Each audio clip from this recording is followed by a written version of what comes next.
United States economy slowed to 2.1% growth rate in second quarter. Washington, the U.S. economy slowed sharply in the April-June quarter even as consumers stepped up their spending. The gross domestic product, the economy's total output of goods and services, grew at a 2.1% annual rate last quarter, down from a 3.1% gain in the first quarter, the Commerce Department estimated Friday. But consumer spending, which drives about 70% of economic activity, accelerated to a sizzling 4.3% growth rate after a lackluster 1.1% annual gain in the January-March quarter, boosted in particular by auto sales. The resurgent strength in household spending was offset by a widening of the trade deficit and slower business inventory rebuilding. Economists also noted that business capital investment fell in the April-June quarter for the first time in 3 years. That weakness likely reflects some reluctance by businesses to commit to projects because of uncertainty surrounding President Donald Trump's trade war with China. Indeed, most analysts think the U.S. economy could slow through the rest of the year, reflecting global weakness and the trade war between the world's two largest economies. This week, the International Monetary Fund downgraded its outlook for the world economy because of the trade conflict. China's own growth sank last quarter to its lowest level in at least 26 years after Trump raised his tariffs on Chinese imports to pressure Beijing over the tactics it's using to challenge U.S. technological dominance. Economists say China's slowdown might extend into next year, which would have global repercussions because many countries feed raw materials to Chinese factories.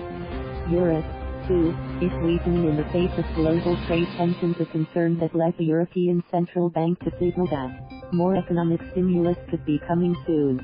The global weakness is a key reason why the Federal Reserve is widely expected to cut interest rates next week for the first time in more than a decade and to signal that it may further ease credit in the months ahead. Won Sohn, a business economist at Loyola Marymount University in California, noted the disparity between solid U.S. consumer spending and tepid corporate investment. Consumers and businesses are going their separate ways, Sohn said. If the pattern continues, it is not a good sign for the economy because there would be fewer jobs. For this reason, the Federal Reserve will go ahead with an interest rate cut next week. Larry Kudlow, head of the President's National Economic Council, blamed last year's 4 rate increases by the Fed, rather than Trump's trade policies, for last quarter's drop in business investment.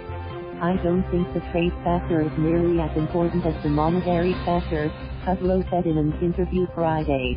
I am hoping that monetary policy makes the shift that investors are expecting. Trump has been pressuring the Fed through a series of tweets to start cutting rates. Economists expect a quarter-point reduction in the federal funds rate, which influences many consumer and business loan rates, when the central bank meets next week. On Friday, besides issuing its first of 3 estimates of growth in the April-June quarter, the government reported that by one measure, the economy grew more slowly in 2018 than it had previously estimated. As part of its annual revisions to GDP, the government downgraded its estimates for 2018 growth from 3% to 2.5%. Calendar year growth for 2018 was unchanged, at 2.9%. Trump has frequently boasted of the now-downgraded 3% fourth quarter GDP figure for 2018 as evidence that his policies have invigorated the economy. For the January-March quarter, a narrower trade deficit and a surge in business restocking had contributed 1.3 percentage points to the 3.1% annual gain. But economists had cautioned that this strength was likely to be temporary.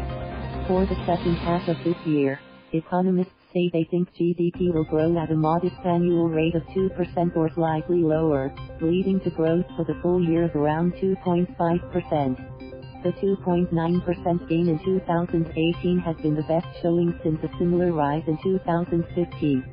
That would be a disappointment to the Trump administration, which is forecasting that Trump's economic policies of tax cuts, deregulation and tougher trade enforcement will lift the U.S. economy to sustained gains in coming years of 3% or better.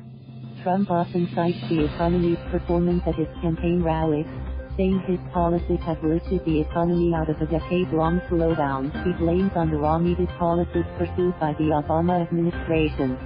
While economists see the tax cut Trump pushed through Congress in late 2017 as a key factor boosting growth last year, they expect the impact of those cuts to fade this year.